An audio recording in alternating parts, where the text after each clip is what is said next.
Bob, so you've coached against a lot of friends. Have you ever coached against a player? And does it matter when you know the person on the other bench? I don't know if I've ever coached against a former player. Does it matter? No, not really. I mean, we all watch tape. We all watch prior games. I think we all have a pretty good idea what the other guy's going to do. Emotionally, though, I mean, just hey, I know that guy. I'm a very non-emotional person. If you haven't paid attention to that. I know you've said in the past you like beating the guys you don't like. I have said that. Yeah, I meant it too.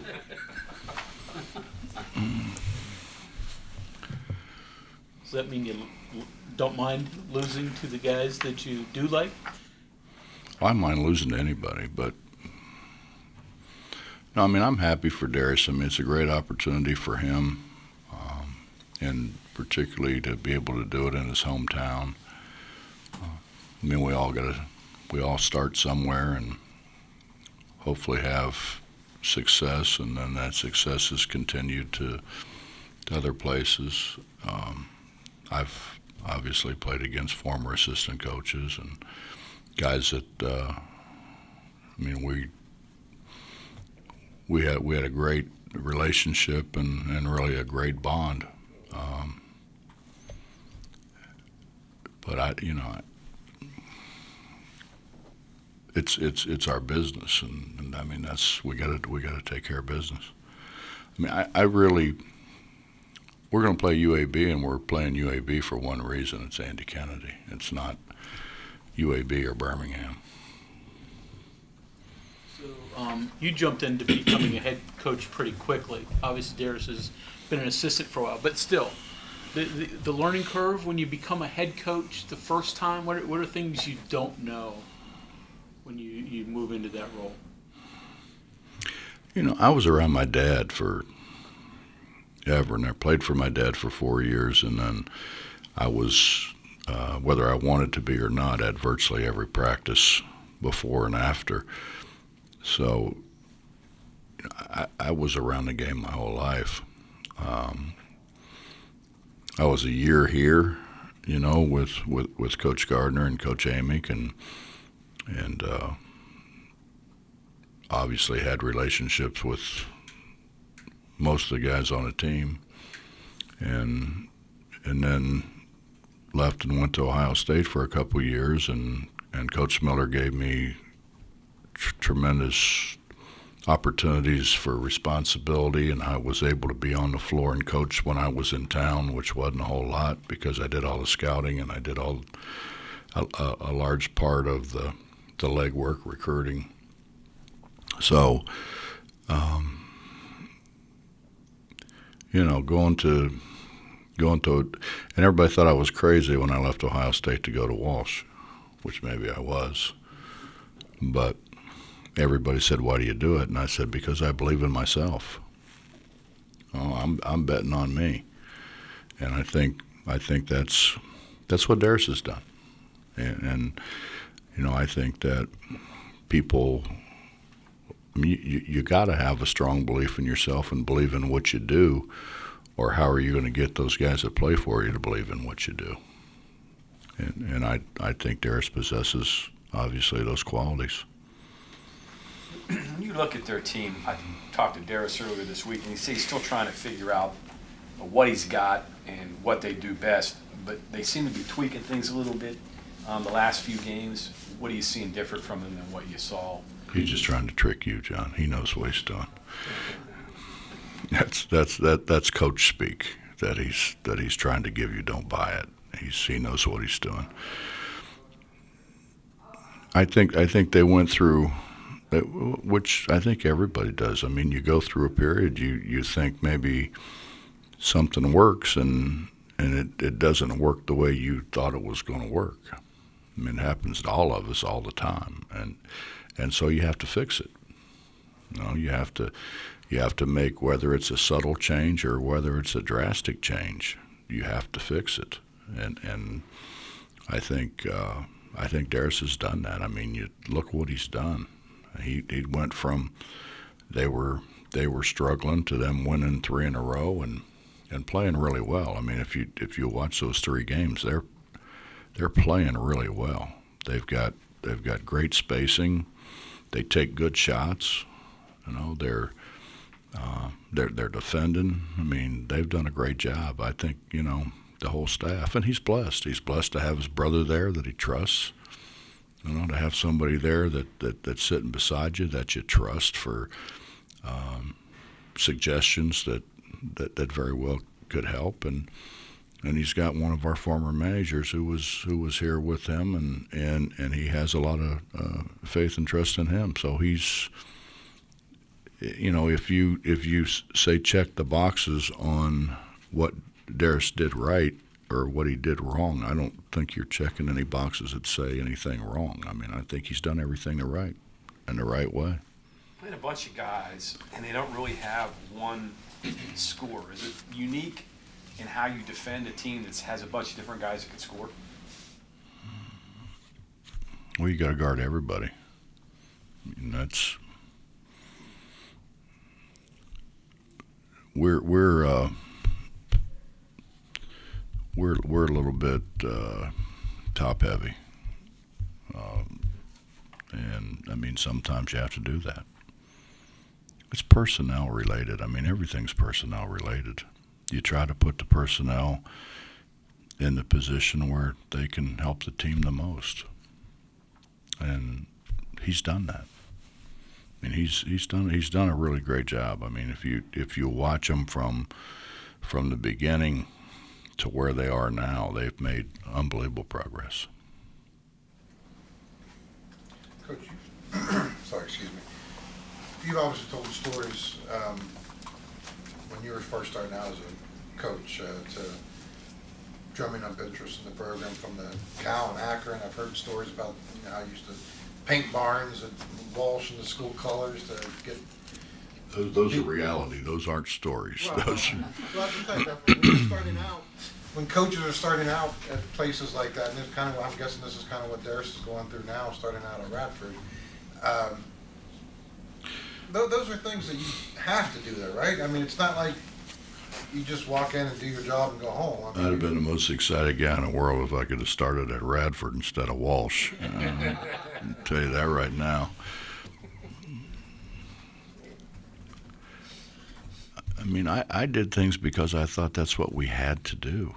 I mean, Justin, you're talking about going to Walsh College, and I'm not kidding you. I mean, there were 8 or 9 people in the stands my first game, and I think 3 or 4 of them were Brotherhood of Christian Instruction, you know, and they weren't even wearing their stuff, you know. I mean, they come in there pretty casual now, you know, with a sweater on, and they sat there and read a book the first half. That's the gospel truth. They sat there and read a book the first half and left at halftime. They were cussing you out. Well, no, I walked down the stairs. I said to my assistant, I said to Dan Peters, I said, we're going to get so good they have to stay the whole game and wear their collars. So, Darris don't have to do that.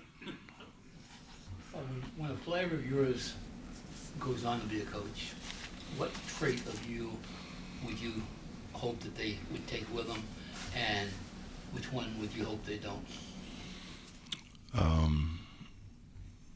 The will to win, I think, certainly would be the one that I wish that they would take, and I think they have. Well, Bob, I make a lot of mistakes. I mean, I've made a lot of mistakes through the years. You know, it'd be hard to pinpoint one because I've made so many, you know, over the years. But you know, I think what I'm really proud of is relationships, and the relationships that I have with my guys. You know, and people see what happens on the surface. They see when I, you know, get on them a little bit about something, or maybe get on them a lot, you know, about screwing something up. They don't understand the relationships, and they don't understand how those relationships are ongoing. I mean, I honestly don't hardly ever spend a day and not hear from one of those guys. And that's guys from Walsh, that's guys from Akron, that's, and Darris is going to be that kind of coach. I mean, I don't think there's any doubt. You get calls and people wanted to, my guys talk about, Coach, I'm thinking about getting married, this girl, and they start telling you all about the girl and how compatible they are and, all those kind of things. And I'm like, what the hell do you want me to tell you? I mean, I've never met the girl. I don't know. I tell you this, they're all hard to live with. But other than that, I can't go much further. But I mean that happens. I mean, and it happens with guys know if you care about them or not. I mean, they do. And Darris is the kind of person that will be one of those guys where those guys will continue to have conversations with them for years and years and years to come. Was this game put together? Josh Eilert's the one that did it. Was it before Darris got it, or was it when he got the job? I don't know. Josh did it. So whatever screw up there is, it was Josh. It was not me, John. It was all Josh. Honestly, I don't know. Don't know whether it was before. We think that Darris is the first since Schaus to come back here and coach against his team.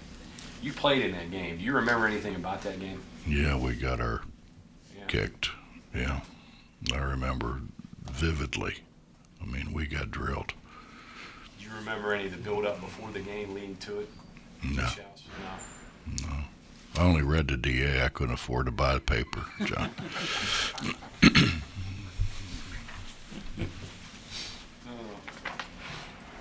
Does Darris get the little general pullover treatment tomorrow? Or? He probably does because him and Fred were close, so probably so. Everybody's talked so much about student player and coach facing each other. You don't get a matchup like this very, very often where both guys in college are coaching in their hometowns facing each other. No. It's pretty bad. I can't think how that could happen. It's very rare. Yeah. I never thought about that, Bob, but you're absolutely right. Time on my hands. Yeah, I'm sure New York. I'm working towards that. I'm working towards that goal. To have a lot of time on my hands. So, Bob, you had a couple years at Ohio State, one here. Are there advantages that Darris had by spending, all that time as an assistant right beside Mike White, learning the ropes, or is it better to learn by just jumping in and doing it? You'd be a lot better served asking Darris that. I mean, I don't know. I'll tell you this: you learn a lot, be it good or bad. I mean, I learned a lot from guys that I coached with, what not to do. And those are as valuable or maybe more valuable than what you take good from somebody, because we all screw up.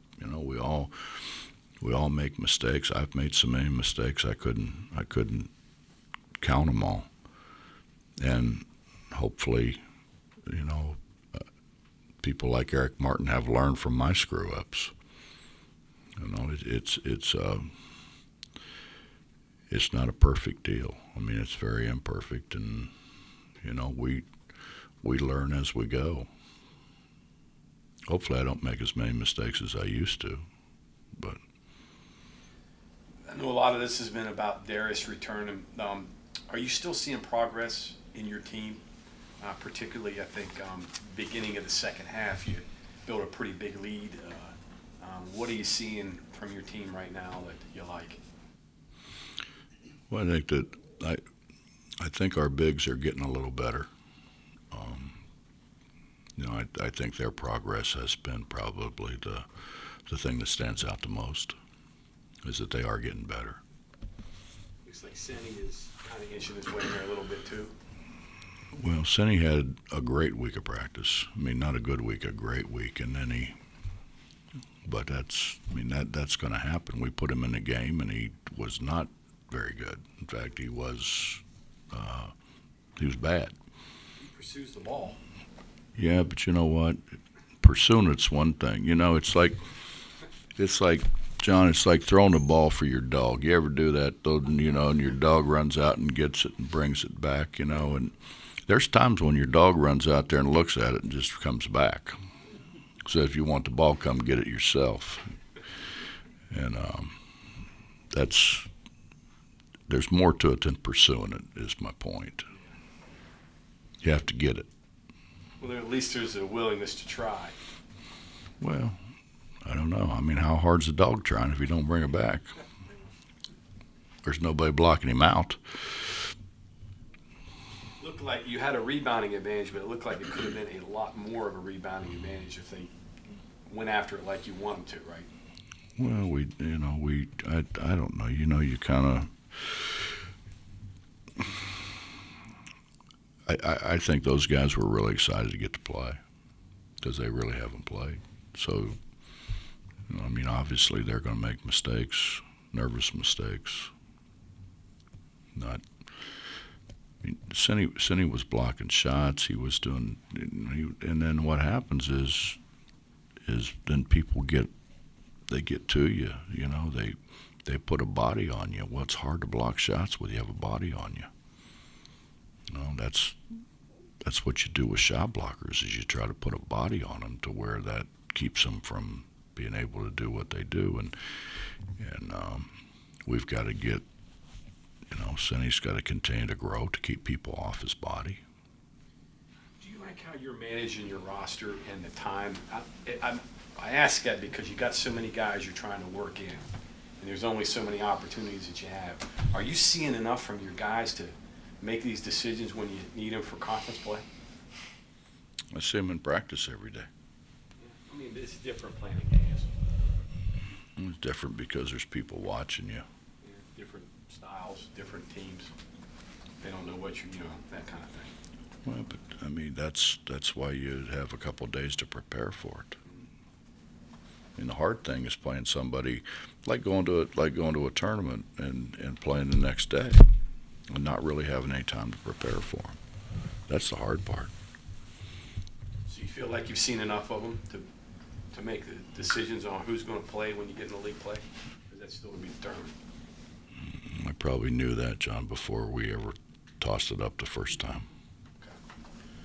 I was talking with Darris yesterday, and, you know, obviously he's coming back here, and I was asking him, you know, are you going to get a chance to do this or that? And he goes, no. I mean, we're basically, you know, they're bussing in late tonight, and they'll have a shoot around in the morning, play the game, and go home.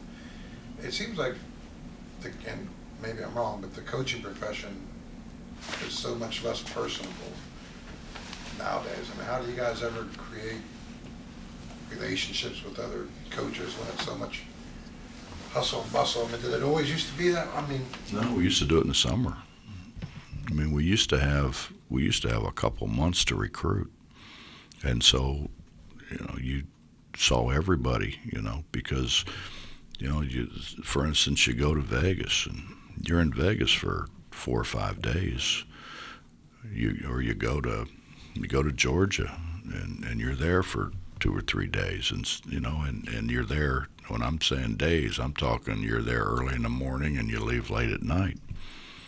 So there's so much more chance, or there was so much more chance back then that you did develop, you know, relationships with people.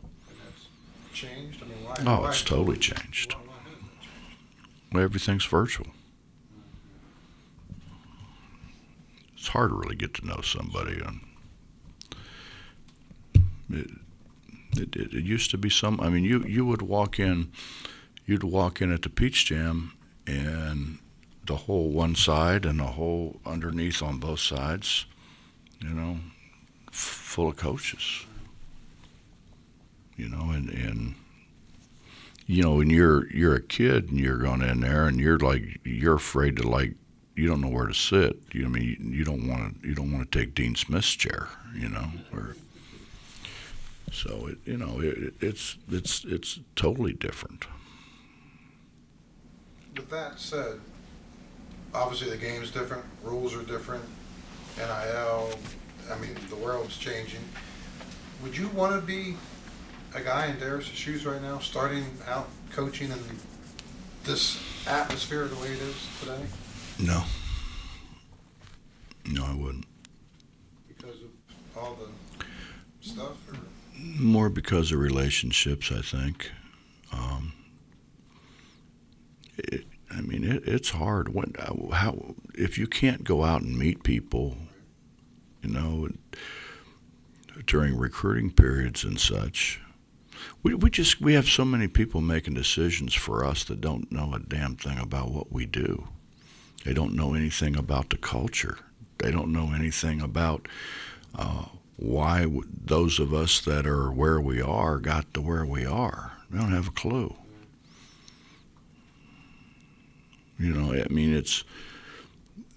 I could sit here and name you 20 guys that we kind of basically grew up together,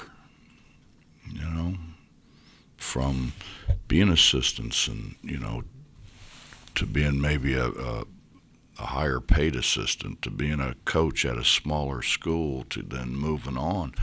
But we were all doing the same thing. We're all together all summer.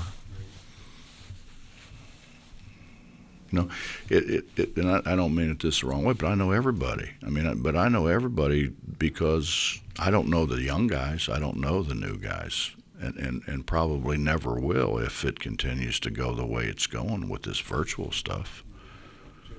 No, you never have an opportunity. Is there any value a game like Tuesdays when Gabe, I think, only played 1 minute in the first half? You obviously know what he brings. Well, hopefully Gabe gets it in his head that, if he fouls, he's coming out. He's got to. We got to have the guy at the end of the game. He makes plays, and I can't have him with 4 fouls with a whole half to go. Is there any positive in being able to see some of your other bigs and some of the other guys like Paulie and Damon obviously got a little bit more time in that opening half than maybe they would have otherwise? Well, yeah. That's probably true. But I think we all knew it was coming with Gabe, What are we going to see tomorrow with him? Are we going to see some John Beeline stuff? We're going to see some Mike White stuff? We're going to see some Bob Huggins stuff? What are we going to see from Radford? Well, they're running motion. They're running primarily our motion stuff. I'm sure he's incorporated some of John's things. John ran really good stuff, so I'm sure he's incorporated some of that. But the crux of what they switched to was 5-man motion. What about defensively? They're playing man. They haven't played zone that I've seen yet. They're playing man. You leaning towards redshirting Jamil King? What's your thought there? Probably so. I don't think there's any absolutes. If we think that he's a guy who can come in and help us, then we're gonna play him. All those freshmen want to play. Nobody wants to redshirt. Anything else? Thanks, Lee. Why don't you just tell Gabe the game's an hour later? Yeah. Lock him in a locker room? Yeah, we just lock him in a locker room. That'd work, Bob. Just lock him in there for the half. Set his clocks back.